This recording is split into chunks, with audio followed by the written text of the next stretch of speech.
At the request of Yamunacharya's disciples,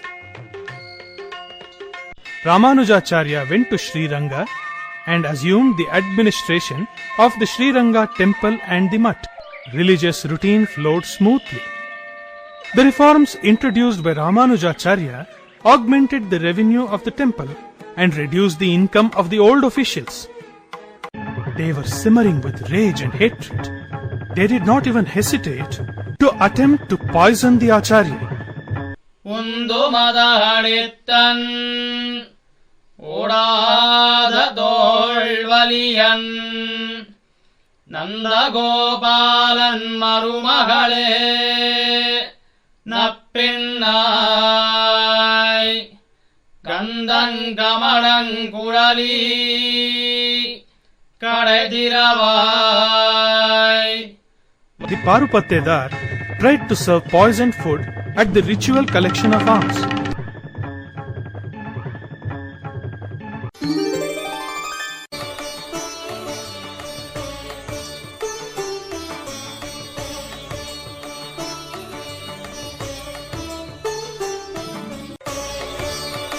At the request of his disciples, Ramanujacharya gave up collection of alms from that day. Acharya Mahapurna had a daughter, Attulai by name. She was being harassed in her husband's house. She had to drudge like a slave, and yet her mother-in-law showed not an iota of kindness. The young woman once came to the mutt and shed tears before the Acharya. The Acharya was deeply moved. The mother-in-law used to taunt the helpless woman, saying, "Are you not the daughter of the man who was excommunicated?" Dasharathi once happened to hear her and reported to the Guru. Ramanujacharya understood the wretchedness of his disciple. The revered Mahapurna, the great Guru, is the greatest of Sri Vaishnavas. He once had to perform the obsequies of an untouchable called Maranambi, who was utterly destitute and had not a soul to care for him. The Guru himself performed the obsequies and, as a consequence, had to endure excommunication. Dasharathi, you go to her house and work there and be a source of support to the harassed girl. Thus instructed Sri Ramanujacharya. The mother-in-law was scared when she saw Dasharathi toiling like their own bondsman.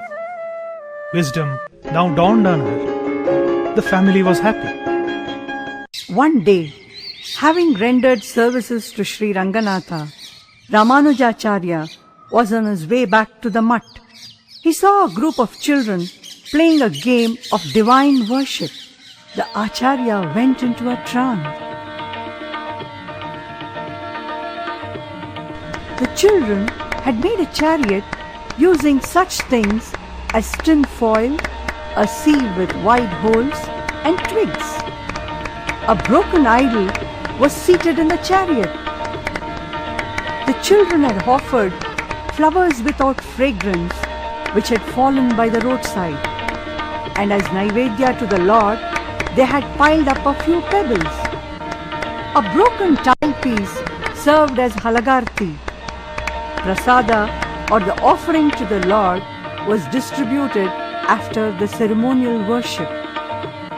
As Aralapadu is offered in the temple after the worship, the kids offered pebbles to the Acharya. The Acharya was in raptures. He became a child among the children. He spread his kashaya vastra and received the prasadam.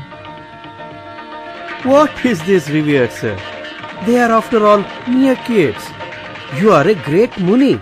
Should you play like them?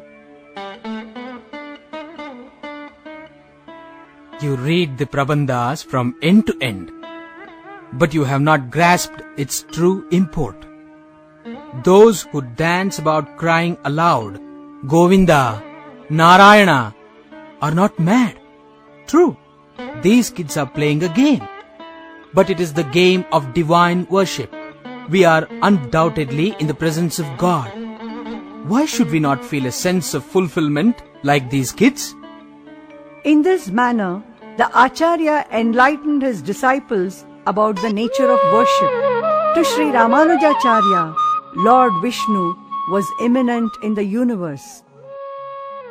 the Acharya decided to go to Tirupati and have darshan of Lord Srinivasa.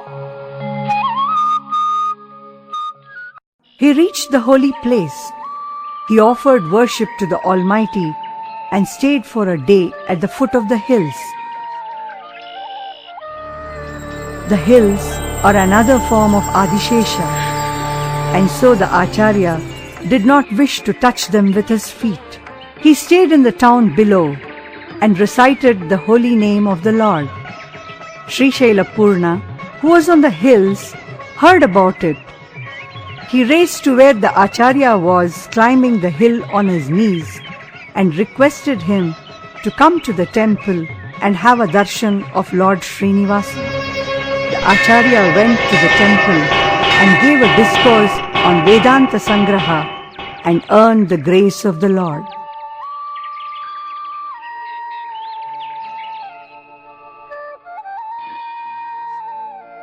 A moving episode occurred at the time of Sri Ramanujacharya's visit to Tirupati. A young man, Varadarya by name, poorest among the poor, fell at the feet of Acharya and begged to be accepted as his disciple. The Acharya consented. As Sri Ramanujacharya was walking along an alley where poor people lived, he came upon Varadarya's dilapidated dwelling. Varadarya's wife was a lovely woman. She looked out of the window to have a darshan of the great Guru. The Acharya noticed this. She was yearning to come out, touch the feet of the Acharya and receive his blessing. But that was a dream, never to be realized. The reason was that she had a torn sari which could not even decently cover her body. The Acharya realized her plight and his heart melted. He threw the upper piece of cloth he was wearing. She wore it, came out humbly, and falling at his feet, covered them with her tears. At her request, the Acharya entered a humble dwelling. She was in ecstasy, but shrunk with embarrassment, as there was not even a grain of rice at home to offer anything to the Acharya. Gracious sire, rest for a while. There is a rich man next door called Yagnesha. He is enamored of my beauty and has sought my company. Harsh poverty is roasting us alive, but I have protected my chastity. This body, a bag of flesh and bones, will be reduced to ashes one day or the other. Let his fire of lust burn it now. I shall tell him about my resolve and bring some money from him. Let me extend at least humble hospitality to you and fulfill my life. Varadarya had gone out on his round, seeking alms, and was not yet back. Yagnesha's eyes were now open. He said, "Forgive me, sister," and followed her to her house. He touched the Acharya's feet and pleaded to be forgiven. He begged him to accept him as a disciple. A master wrestler, Dhanurdasa, had loved and married a beauty. The couple came to Sri Ranga to offer service to the Lord. Dhanurdasa feared that his lovely wife's eyes would wither, so he spread an umbrella over her head and devoutly followed her so that the sun might not touch her.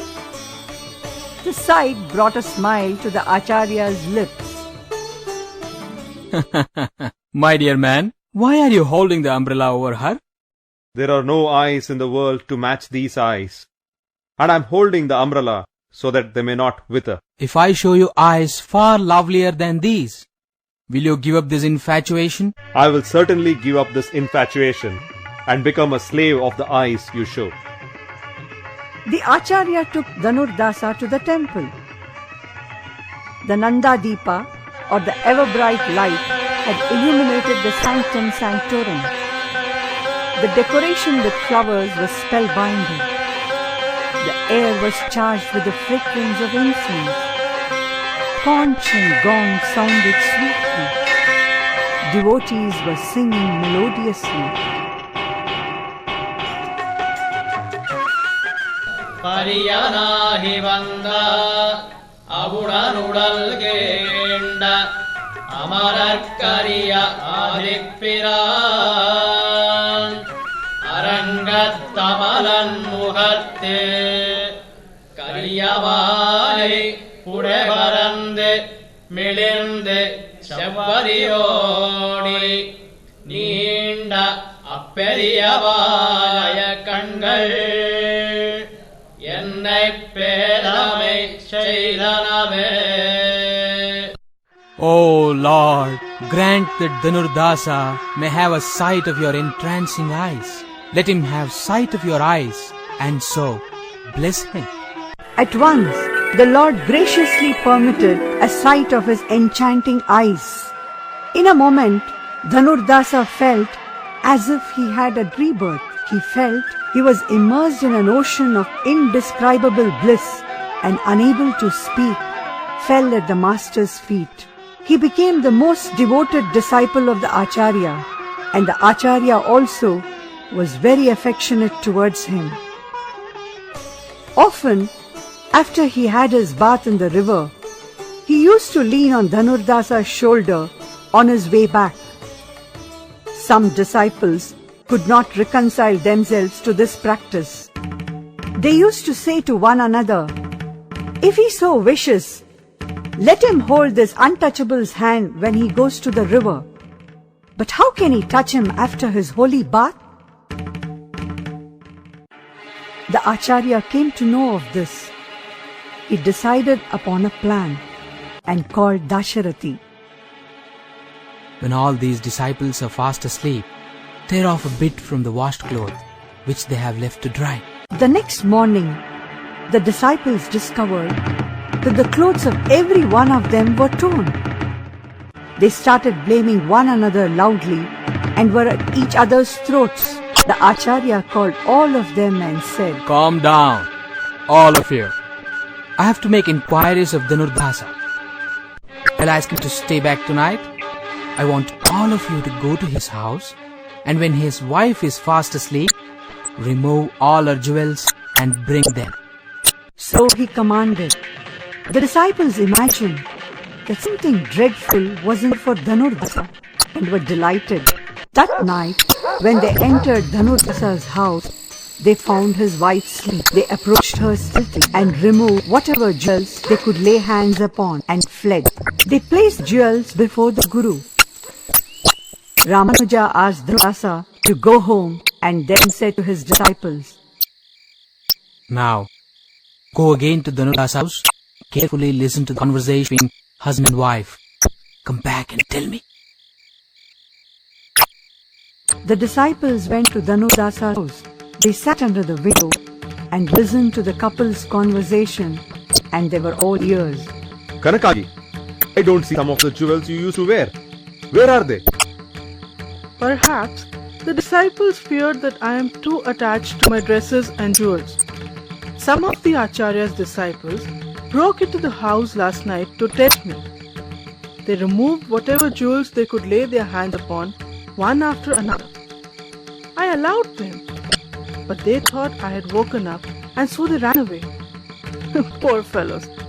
Their troubles were not adequately rewarded. But why did you not stop them and give them the rest of the jewels? The disciples reported to the Guru what had happened. Ramanuja said with a smile,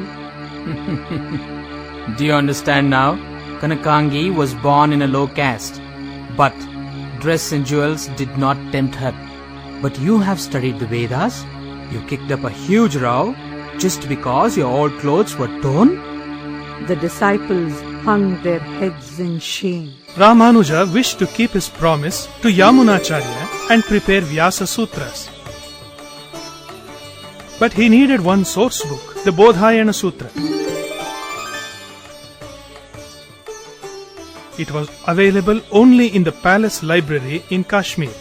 The Acharya set out on foot with his disciples. He visited several holy places like Dwaraka, Mathura, Brindavana, Pushkara, Ayodhya, Prayaga, Naimisharanya, Badari, and Saligrama on the way.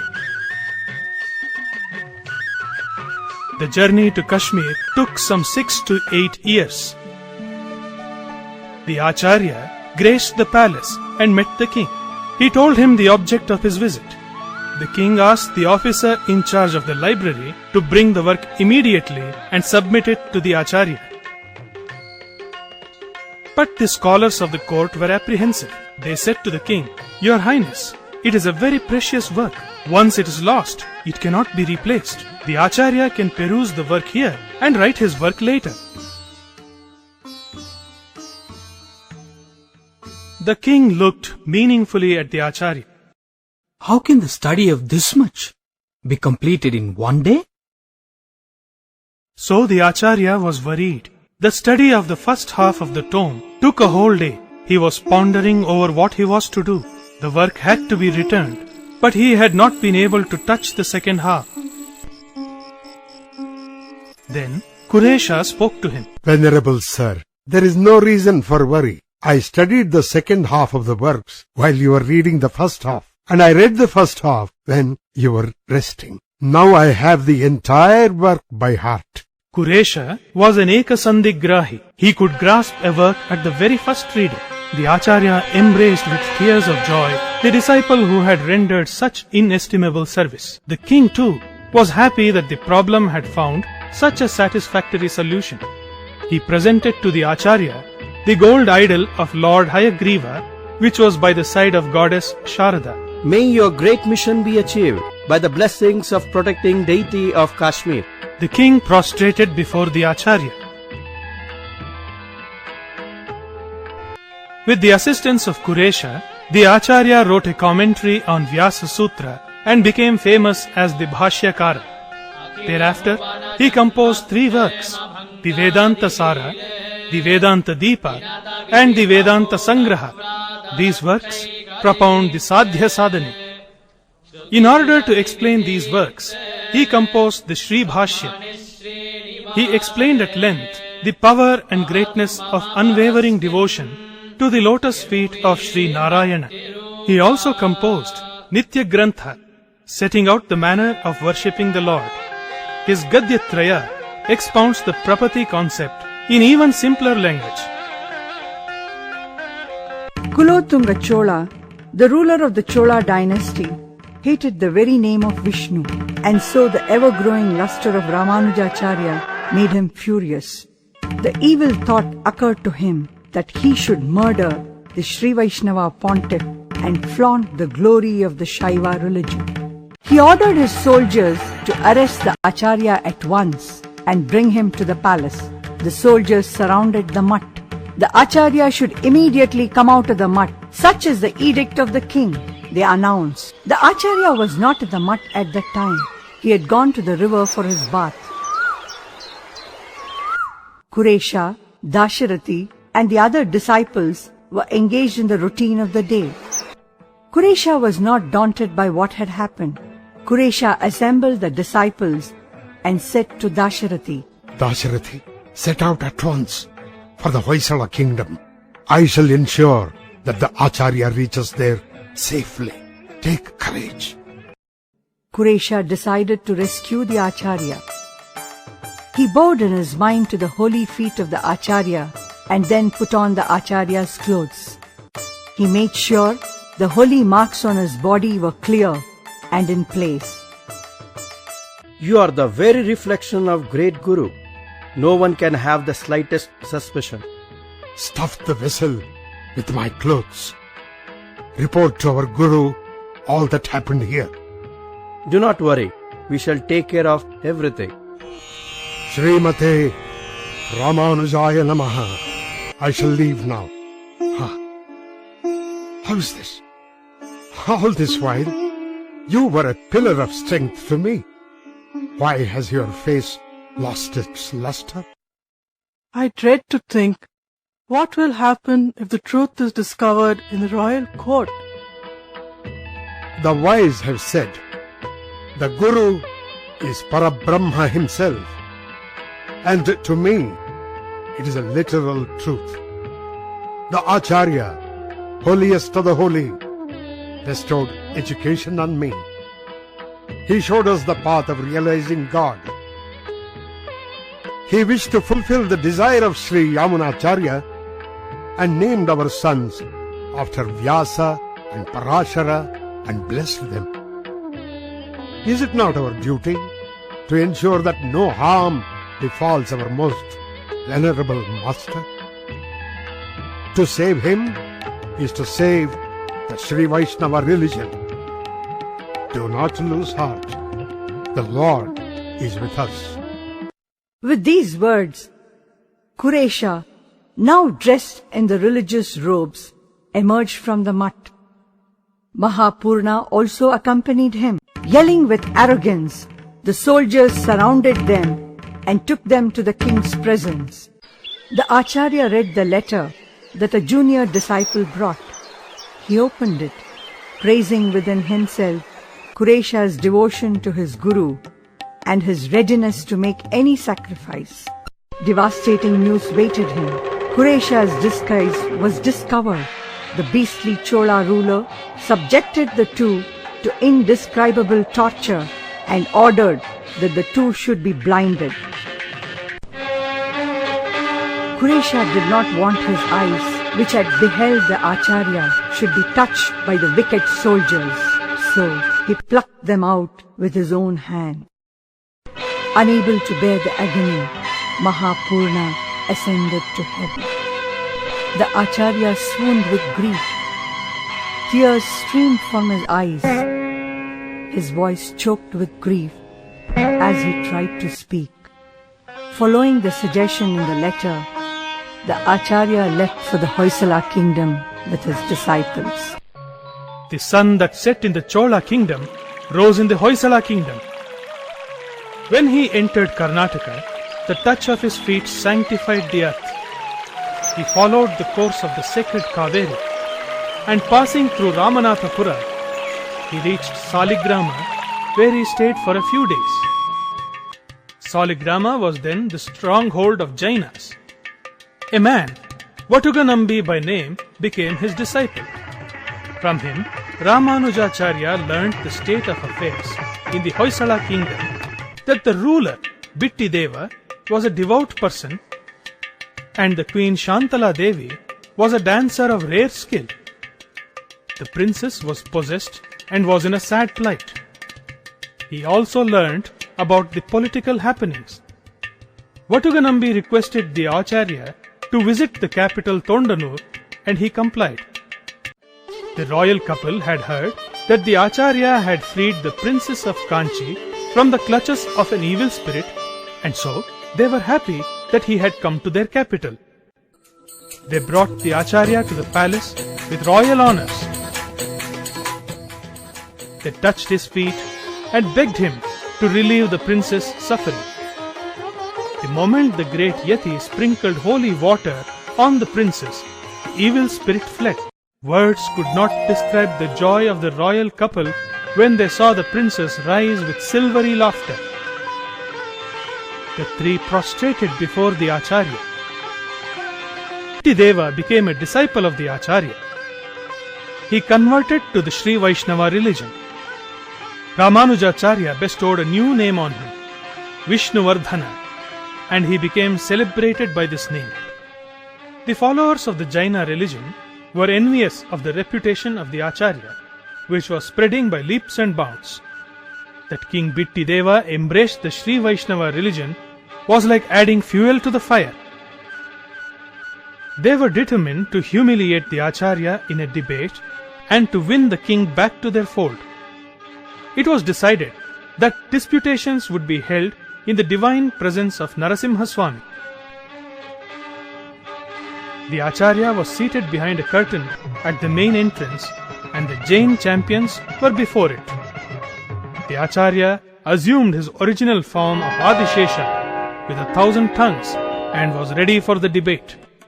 1,000 persons flung 1,000 questions, and he answered the 1,000 questions with 1,000 tongues simultaneously.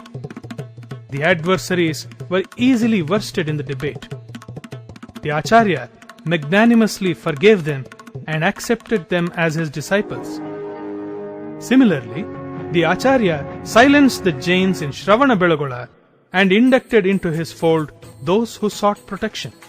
At one time, the Acharya was perturbed because the stock of white clay which he used for the holy signs on his forehead was diminishing. One night, Lord Narayan appeared to him and said, Great Yeti, do not worry. In the Yadavachala close by, there is plenty of white clay. Follow the Tulasi path. You will come upon a host of Champaka trees. To the north of this cluster, there is a big Tulasi tree. I dwell in an anthill under the tree. Let the world see me, and then install me, and build a temple for me.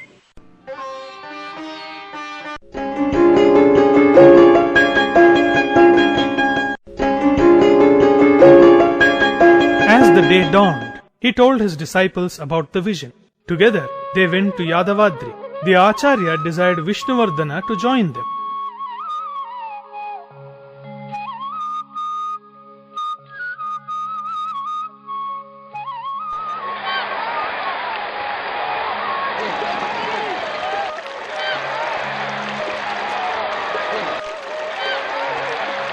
Using abundance of milk, the anthill was made to melt away.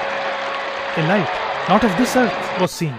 At an auspicious hour, under the star Punarvasu, on Thursday, the 14th day of the brighter half of the moon, in the month of Pushya of the year Bahudanya, the Acharya had a darshan of Lord Narayana in his lemur form, which enchanted the entire world. Shedding tears of joy in raptures beyond description, his voice choking with ecstasy, he cried, Gurunayagamaay Oda Ulahudanandavar Karunay Kavandagalar Siddhiyapanayar Perenadagana Immaile Pichadan Golvar Tirunaranandal Kalam Berachinnetuimino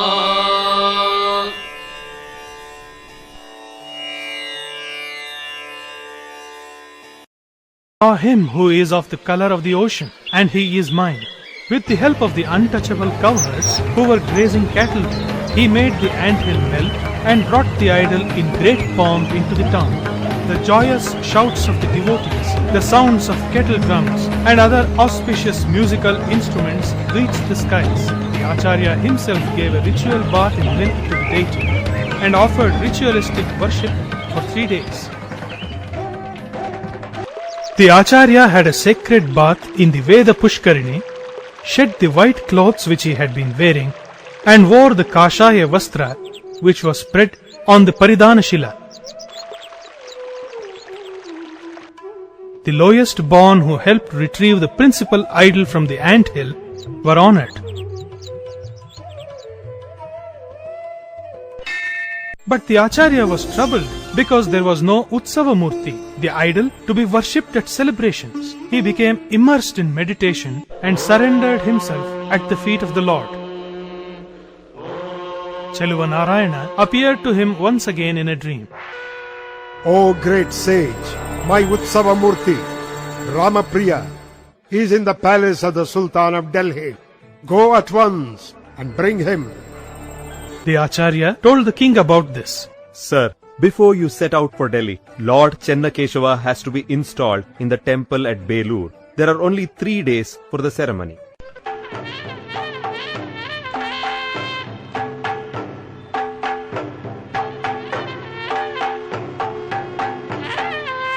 The Acharya travelled to Belur and took stock of what had happened. With the sculptor Jakanacharya to assist him, he went around looking at the images. He bestowed high praise on Jakanachari whose skill had made the various postures displayed by the Queen Shantala blossom in stone.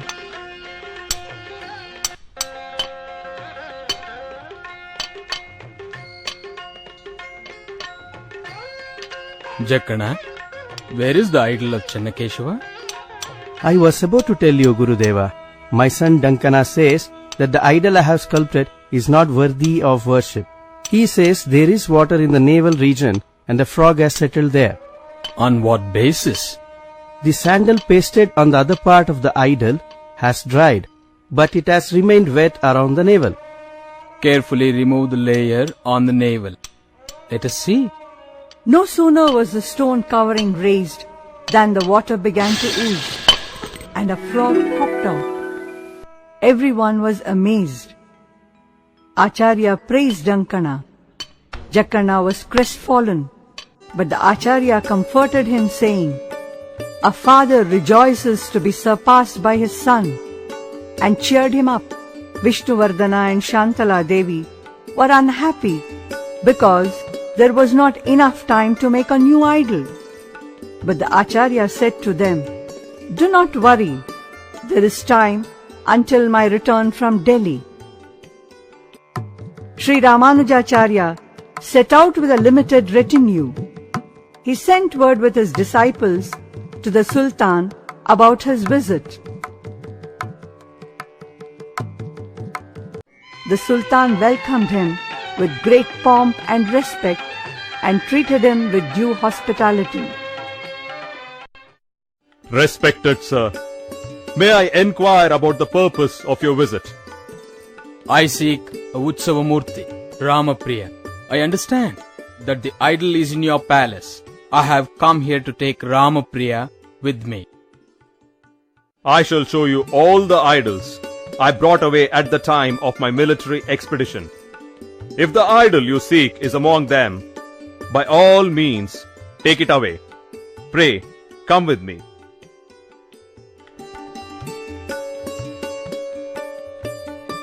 Here, in this chamber, are the idols. You can take your own time to view them.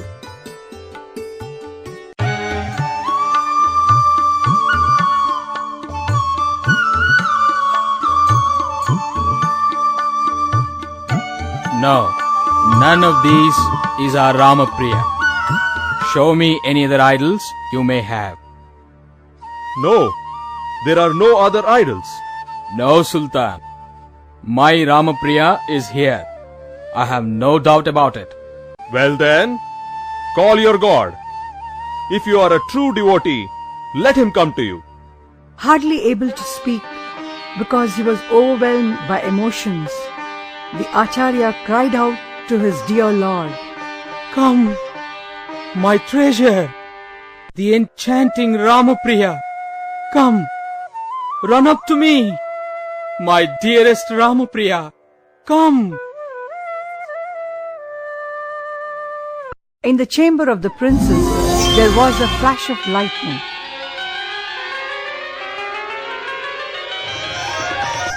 The sublime figure of Ramapriya, a veritable treasure of loveliness, ran up to the Acharya.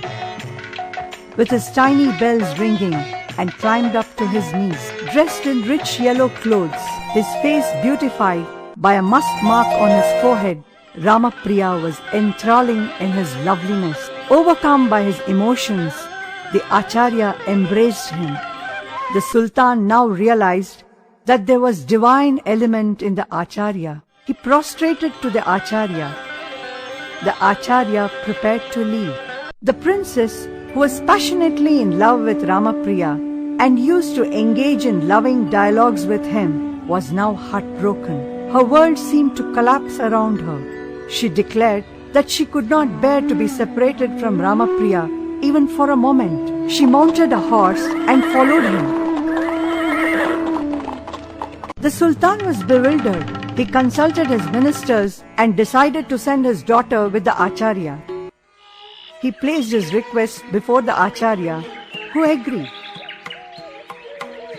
The Sultan placed his daughter and Ramapriya in a palanquin and took leave of them. He sent his son with a troop of soldiers as bodyguards. Going to his father's instructions, the prince followed the great sage up to Yadavachala. The palanquin was lowered, and the prince went up to it to help his sister out. But his beloved sister had already merged with Ramapriya. The Acharya and all others were astonished. At the Acharya's suggestion, the prince had an idol of his sister made. Ramanujacharya installed it between the lotus feet of Lord Narayana with all religious rites. The story of Ramapriya up to this time is a glorious one. In the Treta Yuga, Lord Brahma presented this idol to Sri Ramachandra. Then Usha, Sri Ramachandra's son, got possession of it. When his daughter Kanakalamalini married a prince of the dynasty, it was gifted to her as her dowry. In the Dwapara Yuga, Sri Krishna crowned it with the Vairamudi and decorated it. In the course of his pilgrimage, Balarama came to Melukote. He was struck by the resemblance this idol had to the Tirunarayana idol. He brought the idol and installed it here. Muslims had carried it to Delhi. Now, our treasure, this Ramapriya, is back. Vishnuvardhana himself led the construction work of a new town. It was called Melukote. When the beautiful temple was ready, the great installation ceremony was held amidst great rejoicing and in accordance with the prescribed rituals. In course of time, Brahmins and members of other castes settled in the new town and devoted themselves to the worship of the Lord. Sri Ramanujacharya felicitated the Dalits who helped in this great cause. He allowed them to participate in the 3-day Brahmotsava at Tirunarayanapura. They were allowed to have a holy bath and enter the temple so that they could have a glimpse of the Lord from close proximity. Everyone praised the Acharya for his sympathetic outlook towards the downtrodden Dalits. When Sri Ramanujacharya learned that the Chola king had passed away, he decided to return to Sri Ranga.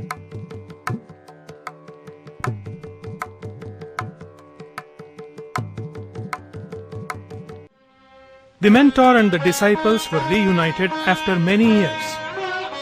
Bowing to his master's direction, Kuresha composed Varadarajastava and prayed to the god, and his sight was restored. He met the Acharya and requested that his sight be withdrawn so that he might not look upon things worldly.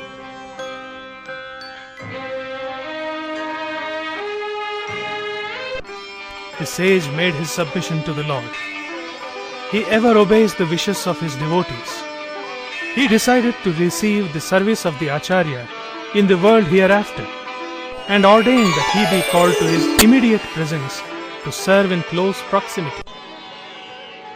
O Yati Raja, in 4 days, on Saturday, the 10th day of the brighter half of the moon, in the month of Magha, in the afternoon, be pleased to arrive in the world hereafter to a magnificent welcome. The Acharya was thrilled when he heard the divine voice. He began to look forward to his journey to Sri Vaikuntha. He called all the Sri Vaishnavas to his presence and discoursed for 3 days and nights. The disciples wondered why the master, who had not taught these principles all these days, gave these uninterrupted discourses. Sri Ranganatha has been pleased to summon me to his presence. He accepts me tomorrow afternoon. You should all kindly bid me a hearty farewell. When the Acharya revealed the divine wish in these words, the disciples pleaded with him Who will be our refuge hereafter? The Acharya had an image made resembling himself. He embraced it and charged it with his own superhuman power.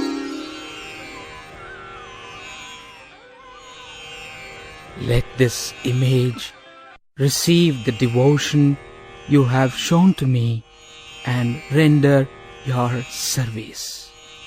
Thereafter, images of the Acharya were installed in every Vishnu Kshetra to be worshipped by devotees. Of these, the images in Sri Ranga, Sri Perumbudur and Tirunarayanapura were installed by the Acharya himself. The Acharya's inner eye saw the reassuring palm of Sri Ranganatha. His inner ear heard the reassuring affectionate call. The Acharya's face grew radiant with satisfaction. He rested his head on the chest of Govinda and his feet on the knees of Andrapurna and lay down. His eyes were fixed on the sandals of Mahapurna and his mind rested in the lotus feet of Yamunachari. The recitation of Bhruguvalli, the Anandavalli and the sacred Prabandhas and the melody of musical instruments all combined to create a blissful act. It was as if the world of the gods had descended to the earth. The holiest of holy moments arrived. His soul burst through the Brahmarandra and soared speedily. Sri Ramanujacharya had returned to the world hereafter and once again assumed the form of Adishesha.